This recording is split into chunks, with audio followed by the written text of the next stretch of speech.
Assalamualaikum warahmatullahi wabarakatuh. Berikut adalah praktik coaching saya untuk pendampingan individu keempat. Saya Bintan Maharani, calon guru penggerak angkatan 4 Kabupaten Kediri, berperan sebagai coach, dan Ria Dian Fahriah, rekan sejawat saya, berperan sebagai coachee, serta Ibu Ita Yusana, pengajar praktik, berperan sebagai pengamat. Dan tidak lupa juga Ibu Selvika Dilahati sebagai fasilitator saya. Assalamualaikum. Waalaikumsalam. Apa kabar Mbak Ria? Alhamdulillah baik. Alhamdulillah baik ya. Gimana? Alhamdulillah baik juga. Oke Mbak Ria, sebelumnya saya mengucapkan terima kasih banyak karena Mbak Ria bersedia hadir di sini. Jadi selama kurang lebih 15 menit ke depan kita mau ada praktek coaching nih Mbak. Sebenarnya sifat untuk coaching ini adalah pribadi Mbak, tapi nanti ada satu mungkin untuk upload video, ada fasilitator yang sekiranya nanti akan melihat, ada juga Ibu BP yang juga akan melihat, tapi bukan berniat apa-apa, niatnya hanya untuk pembelajaran. Jadi nggak apa-apa Mbak ya? Oke, nggak apa-apa. Oke. Selama 15 menit ke depan Mbak Ria, kira-kira Mbak Ria mau mengobrolkan apa? Kalau curhat boleh ya? Boleh, bebas. Los. Iya. Sedikit cerita, Oke. flashback biar lebih mengetahui belakangnya gimana. Iya. Jadi saya dulu itu murni ibu rumah tangga, full time semua saya mengerjakan sendiri. Jadi nggak ada pembantu, mulai dari mencuci piring, ngepel, masak, ngurus anak, semuanya saya sendiri. Oke. Dan alhamdulillah saya merasa nyaman dan saya suka enjoy aja jadi ibu rumah tangga dan tidak ada kepikiran untuk bekerja sama sekali. Oke. Kalau dari suami kan mintanya terserah nyamannya di mana. Kalau misalnya Umi nyaman di bekerja, silakan bekerja. Kalau misalnya nyaman di rumah, silakan di rumah, tidak ada paksaan. Oke. Kemudian suatu ketika kita memutuskan untuk balik kampung. Ketika balik kampung, kebetulan rumah saya itu berada di kompleks sekolahan, kita punya yayasan, dan saya merasa merasa sebagai bagian atau anggota keluarga yayasan. Mungkin memang anggota keluarga yayasan ya. Bukan Terus mungkin kemudian, ya, iya. Kemudian ibu saya meminta, ayo gabung di Ar-Rahmah. Biasanya kan Ar-Rahmah namanya. Suami saya juga gitu. Ayo Umi, kalau kita berada di kompleks sekolah, kalau kamu tidak bekerja di Ar-Rahmah, saya bekerja di Ar-Rahmah. Nah suami saya kan sudah bekerja, tidak mungkin dia akan bekerja di Ar-Rahmah. Akhirnya saya memutuskan, aduh berat rasanya saya biasa di rumah, sekarang saya harus bekerja. Dan itu pun permintaan ibu dan suami saya, mau nggak mau, oke lah saya manut, saya jalani aja. Jadi saya mau bergabung di Ar-Rahmah. Saya cuma minta jam ngajar aja 2 jam aja seminggu. Jadi waktu saya lebih banyak nanti di rumah daripada di sekolah. Kalau ngajar kan 2 jam seminggu kan masih punya banyak waktu di rumah. Kemudian setelah saya diterima di SMK, saya terima untuk sebagai guru pengajar. Ada tambahan baru sebagai bendahara sekolah. Itu buat saya, masya Allah itu mendapatkan beban, mendapatkan beban yang saya sebelumnya hanya sebagai ibu rumah tangga, nggak ngerti apa-apa di dunia pekerjaan. Kemudian saya melamar pekerjaan, hanya pinginnya ngajar tapi malah dapat tugas sebagai bendahara sekolah. Dan itu buat saya beban sekali, yang sebelumnya saya cuma pegang sudah sama serok, sekarang saya harus pegang komputer. Itu kaku banget. harus menghitung keuangan sekolah yang nominalnya ratusan juta ya. Jadi buat saya merasa terbebani dan tidak nyaman dan merasa tertekan, merasa nggak enak aja bekerja. Yang sebelumnya merasa di zona nyaman di rumah, kemudian harus bekerja dan waktu saya dengan keluarga harus berkurang, dan waktu saya di sekolah dengan banyak pekerjaan yang seabrek, apalagi tugas bendahara berat ya. Jadi ini saya bisa mengambil kesimpulan nih bahwasanya tadi Mbak Ria pengennya kita ngobrolin tentang jamnya Mbak Ria yang sudah mulai bergeser atau mungkin berubah 180 derajat ya Mbak ya. Mulai dari dulu yang misalkan hanya bekerja sebagai ibu rumah tangga saja, kemudian sudah beralih lagi sekarang lebih ada tambahan lagi sebagai guru iya, terus bendahara iya, dan merasa agak tertekan juga tadi karena terpaksa ya permintaan dari suami dan orang tua. Apalagi bendahara ya. Bendahara itu kalau masuk itu harus sebelum siswa masuk, karena kita siap-siap nanti kalau ada siswa bayar sebelum jam pelajaran. pulangnya pun juga harus nunggu siswa pulang.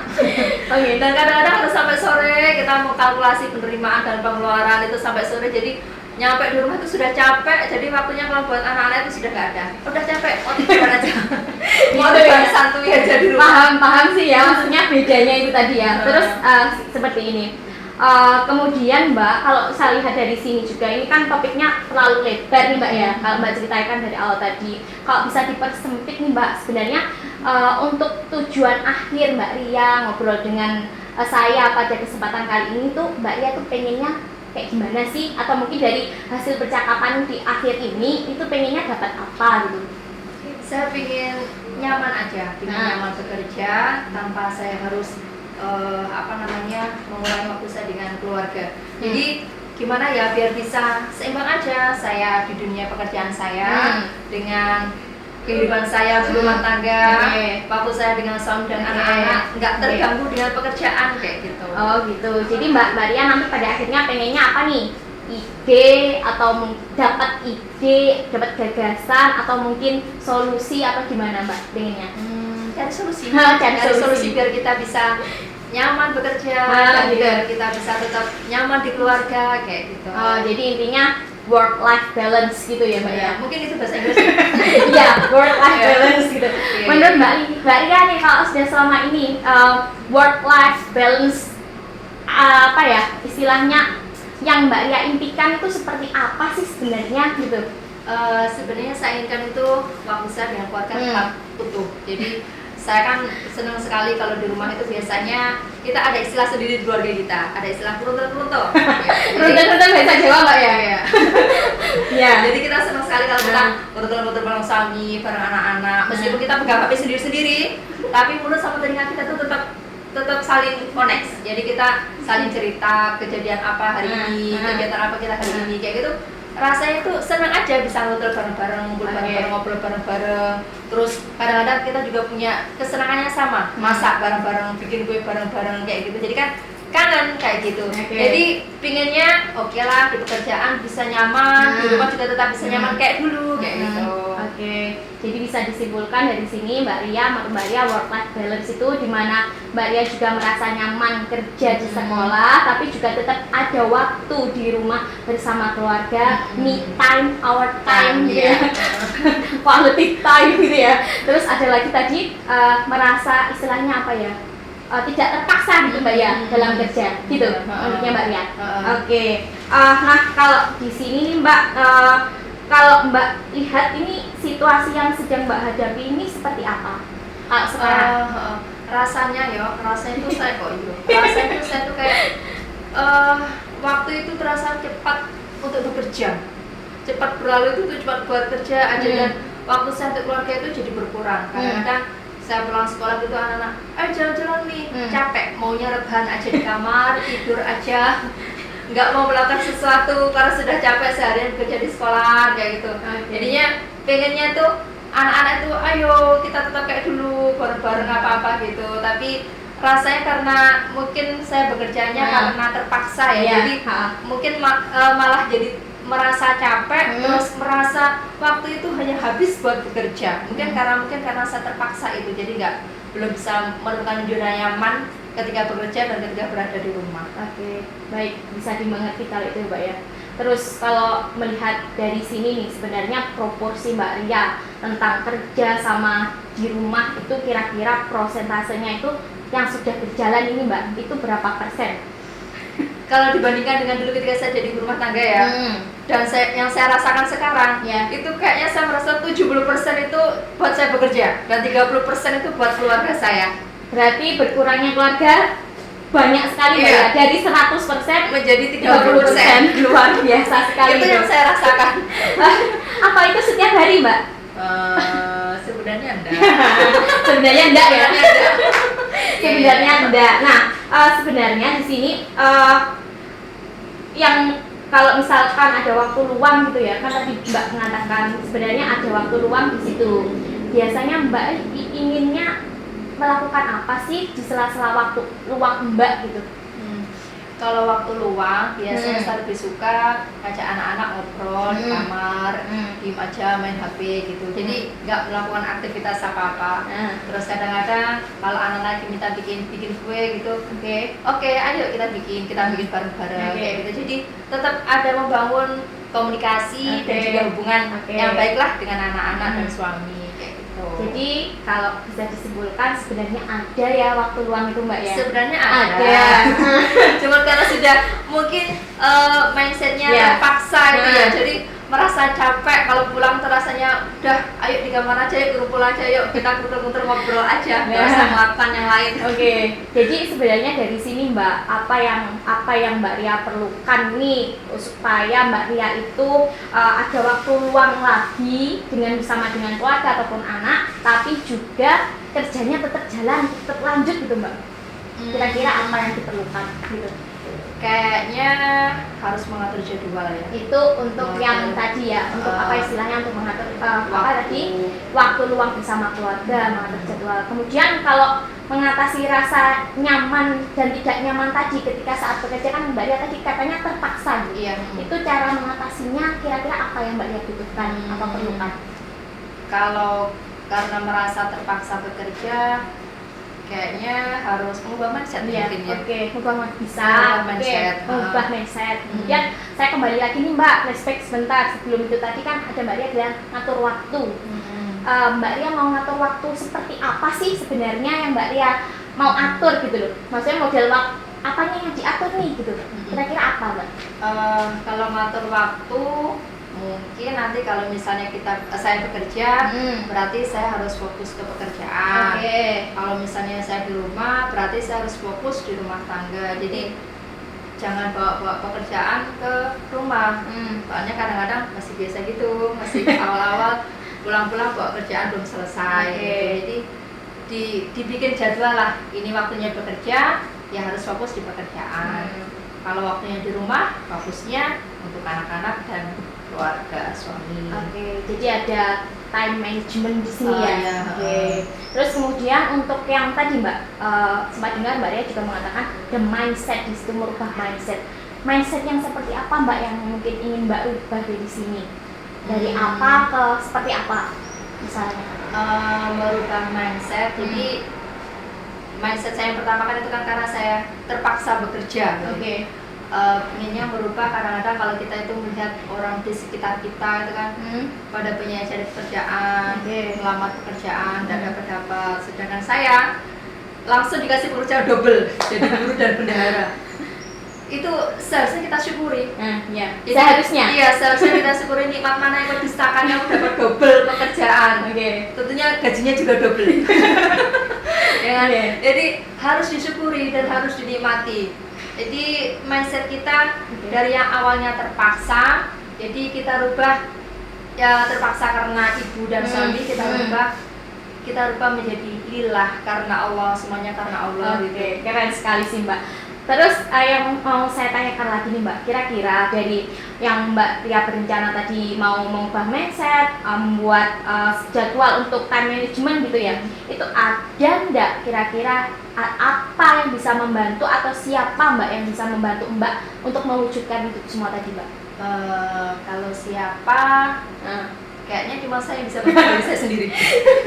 Cuma Mbak Ria ya bisa? Saya Oke. bisa berubah pola pikir saya, Oke. yang berubah masa saya, berarti yang bisa membantu ya diri saya sendiri. Tidak ada orang lain ya? Kayaknya Kayaknya ada yang Oke, tidak ada orang yang lain berarti Mbak Ria yang harus Iya, mampu merubah merubah diri saya sendiri. Oke. Iya. Untuk merubah mindset tentunya Mbak nanti pasti membutuhkan waktu yang agak lama ya, nggak langsung instan satu hari Iya. jadi gitu ya. Nah, kemudian Mbak kalau bisa lihat di sini tadi dari penjelasan Mbak Ria nih, sebagai tindak lanjut Mbak Ria ke depannya, katakanlah 1 minggu atau 2 minggu ke depan sesudah Mbak Ria kembali bekerja, bukan 1 minggu 2 minggu besok sudah kembali ya Mbak. Nah, itu apa yang akan Mbak Ria lakukan dan itu berbeda dari sebelumnya? Iya, besok sudah mulai bekerja kembali. Kembali ke rutinitas pekerjaan. Iya. Harus berubah. Oke. Berubah dari terpaksa harus lebih enjoy karena Oke. semuanya serba karena Allah, ya Oke. kan? Jadi harus lebih dinikmati, lebih disyukuri. Punya pekerjaan. Itu ya, ubah Iya. mindset. Iya. Terus untuk yang Jadi, tadi Dan mulai besok Hah? harus bisa mengatur jadwal, Oke. mengatur waktu ketika kita di sekolah, Oke. fokus ke sekolah, ketika di rumah fokus urusan rumah Oke, tangga. super sekali. Nanti saya cek-cek ya. Sudah ada perubahan apa belum gitu ya. Enggak, kebetulan kan Mbak Ria kan rumahnya nggak jauh dari Iya, iya. sekolah, jadi mungkin bisa tanya anaknya misalkan sudah mulai tem apa belum gitu ya. Sebagai bahan evaluasi saja. Ya, ini sudah masuk ke sesi akhir nih Mbak, karena kita obrolannya nggak kerasa sudah lumayan lama. Pada akhir kesempatan ini saya pengen satu saja sebenarnya, dari bukan solusi sih sebenarnya, dari obrolan kita pada kesempatan kali ini nih, Mbak Ria bisa nggak narik satu benang lurus untuk kesimpulan kira-kira apa sih nanti yang Mbak Ria akan dapat dan Mbak Ria bawa pulang dalam 1 atau 2 kalimat saja Mbak kira-kira. Biar ada saat pulang ke rumah nih, saya dapat apa dari sesi coaching misalkan seperti itu. 1-2 kalimat ya. Iya. Mengubah mindset menjadi lillah. Oke. Mengubah mindset dari terpaksa menjadi lillah. Oke. Dan Satu. mengatur waktu Oke. di pekerjaan dan rumah tangga. Oke. Itu saja Iya, ya. Oke. iya. Oke. 2 kalimat ya. Iya, terima kasih Mbak Ria. Ya itu tadi akhirnya kita mungkin bisa ngobrol-ngobrol di lain kesempatan. Nggak hanya berhenti di sini saja Mbak, nanti kalau misalkan ada permasalahan kita bisa ngobrol lagi, tapi untuk sementara saya cukupi sampai sekian. Saya mengucapkan terima kasih yang banyak karena Mbak Ria sebagai coach sudah istilahnya bukan mampu sih, berkenan hadir. Ada Bu Ita Yusana sebagai BP juga berkenan hadir untuk mendengarkan sesi coaching pada kesempatan kali ini.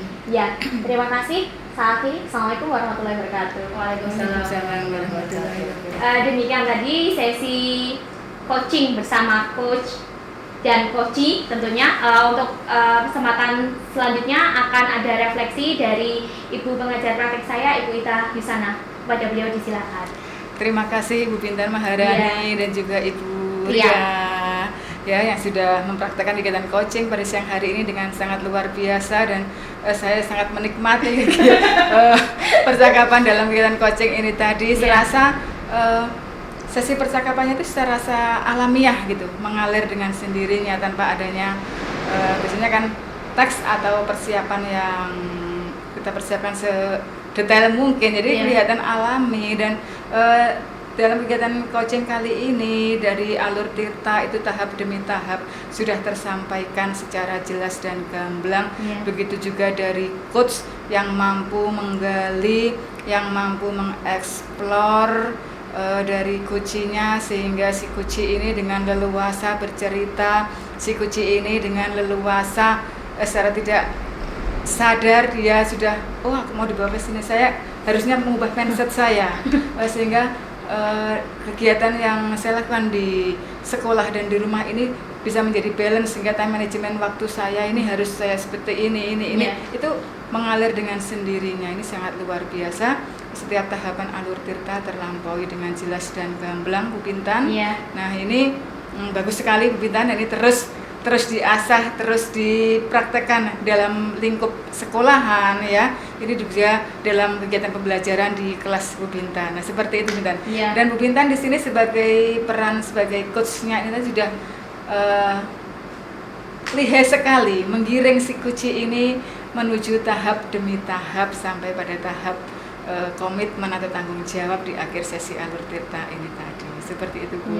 Tadi sebenarnya dadakan loh Bu. Gitu ya. Iya, Bu Ita pengennya hari ini jadi satu dia gitu. Ya jajak comot gitu saja. Gitu, ya. Berarti serasa alamiahnya tadi saya menikmati. Saya mendengarkan, saya menjadi pendengar yang setia dari apa yang disampaikan oleh Bu Ria, pengalaman sebagai ibu rumah tangga sampai dipaksa keluarga bekerja di sini. Ini sangat luar biasa di sini Bu Bintan.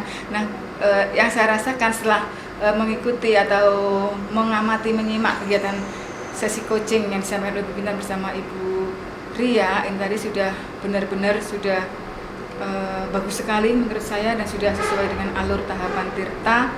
Nah, ini kalau menurut Bu Bintan sendiri, ini bagaimana Bu Bintan setelah apa hal yang sudah baik dari kegiatan coaching kita kali ini?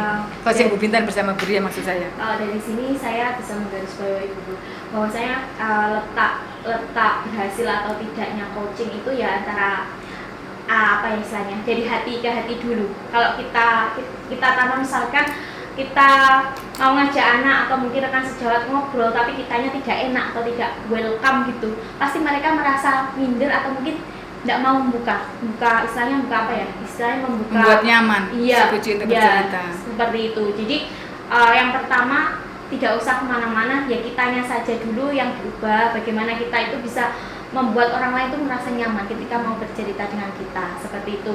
Makanya ketika tempat curhat yang nyaman iya, gitu ya. seperti itu. Kadang kan kalau misalkan ada Bu sebenarnya coachingnya itu pinter dalam ngobrol, tapi kitanya juga kurang apa ya, mengimbangi. Jadi akhirnya nanti istilahnya kurang efektif lah untuk coachingnya seperti itu. Jadi ya misalkan ketemu sama coaching yang super duper cerewet seperti Bu Ria gini, berarti saya juga harus mengimbangi. Oh ya, meskipun saya sebenarnya juga cerewet, jadi saya cuma bagaimana cara mendengarkan yang baik. Kalau Bu Ria yang ngomong, saya juga ikut ngomong, kan nanti tabrak terus.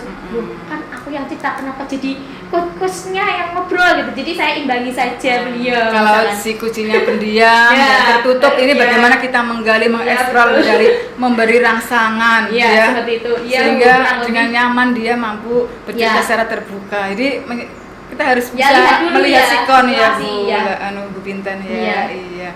Nah dari sini untuk kedepannya, untuk kegiatan coaching ini mungkin dari Bu Bintan tadi berperan sebagai coachnya.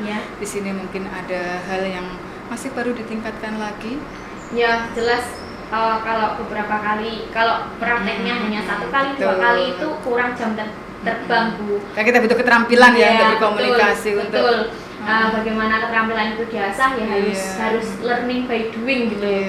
Nah mungkin satu ini selesai hanya berapa persen, bisa meningkat sampai nanti akhirnya bisa istilahnya sesi coachnya berhasil 100% seperti itu. Iya. Tentunya solusinya bukan dari si coach, tapi bagaimana si coach itu nanti bisa menemukan solusinya sendiri. Betul. Curhat saja ini. Dan ke depan ini untuk mengasah untuk mengasah keterampilan kita dalam kegiatan coaching ini bisa diterapkan di lingkup sekolah dan juga di lingkup pembelajaran di kelas kita ya Bu Bintan Karena hal ini juga sangat bermanfaat bagi siswa-siswi kita di dalam menyelesaikan permasalahan yang mereka hadapi untuk menyelesaikan kendala apa atau kesulitan apa yang mereka hadapi sesuai dengan potensi yang dimiliki oleh anak didik kita masing-masing, seperti itu ya Bu Bintan Sebenarnya kalau saya boleh katakan Bu Lita, ini ada sinergi dengan modul-modul sebelumnya, misalkan dari komunitas praktisi itu juga ada. Kan kalau komunitas praktisi itu lebih ke bagaimana tujuan apa istilahnya menangani masalah anak-anak. Kalau misalkan kita sebagai coach bisa menangani masalah anak, misalkan sudah tuntas masalahnya, oh anak ini seperti ini loh pengennya, semua guru saja diperlakukan ini, si anak ini pengennya seperti ini. Misalkan anak itu bermasalah di guru lain, kan saling bersinergi antara coach misalkan dengan apa tadi komunitas praktisi sendiri. Nah, dan coachingnya juga luar biasa sekali ya. Gimana Bu Ria, bisa disampaikan perasaannya setelah mengikuti kegiatan coaching kita bersama Bu Bintan? Alhamdulillah merasa nyaman karena saya bukan tipe orang yang terbuka ya. Kita bisa menceritakan apa isi hati saya, dan nggak semua orang tahu. Dan ini real ya? Real. Ketika saya permasalahan yang memang dihadapi benar-benar ya? Iya. Ketika saya bekerja pun tidak ada orang mengira kalau saya nggak nyaman bekerja. Karena mereka selalu orang yang melihat saya, wah sewenang ya sekarang sudah bekerja, enjoy. Mereka nggak tahu sebenarnya saya seperti apa. Padahal saya beban. Dan alhamdulillah tadi sudah bercerita sama Bu Bintan, rasanya enak, nyaman. Pulang enggak? Ada 2 kalimat tadi ya yang perlu diterapkan untuk besok-besok lagi. Nanti yang perlu harus ditindaklanjuti sampai rumah nanti. Dan biar tambah sibuk lagi ini perlu direkomendasikan untuk mengikuti guru penggerak. Belum ini Bu. Oh gitu ya, masa kerja belum ya? Baru dipaksa. Gitu. Berarti tadi cerita pengalaman ini memang Bu. Ini nasihat penting ini. Belum, gitu. Saya kira sudah beberapa tahun yang lalu baru gitu. Karena masalahnya kan masih diangkat. Iya. Oke, terima kasih. Terima kasih Bu Bintan dan juga Bu Ria yang sudah melakukan kegiatan praktek coaching kali ini dengan sangat luar biasa sesuai dengan tahapan pada alur Tirta, dan saya sebagai penyimak atau pendamping kali ini benar-benar menikmati apa yang panjenengan praktekkan dari sesi kegiatan coaching kita kali ini. Dan Bu Bintan, perasaannya bagaimana setelah kegiatan praktek ini selesai? Sama sih sebenarnya sama dengan coach saya plong. Plong gitu Karena ya. kalau di coaching itu mengatasi masalah tanpa solusinya. Maksudnya bukan solusinya bukan dari si Ulang coach gitu ya Bu ya. Ya. Sehingga tugas-tugasnya di LMS ini secara langsung kita juga sudah menyelesaikan dan menuntaskan Iya. tanpa membuat pekerjaan kita tertumpuk-tumpuk. Iya. Seperti itu ya Bu Pintan Iya, ya. Ya iya, sekian iya. dari saya Bu Pintan. Iya. Semangat lagi Iya. dan terus mengasah kemampuan Siap. dalam praktek Siap. coaching bisa diterapkan di pembelajaran di kelas bersama anak-anak. Siap, Seperti itu, ya. Bu Pintan. Demikian tadi praktek coaching saya bersama pengajar praktek Ibu Ita Yusana dan saya sendiri Intan Maharani, CGP Angkatan 4 Kabupaten Kediri, dan coach saya Mbak Ria Dian Fahia. Saya dan teman-teman undur diri. Wabillahi taufiq wal hidayah. Wassalamualaikum warahmatullahi wabarakatuh. Waalaikumsalam warahmatullahi wabarakatuh.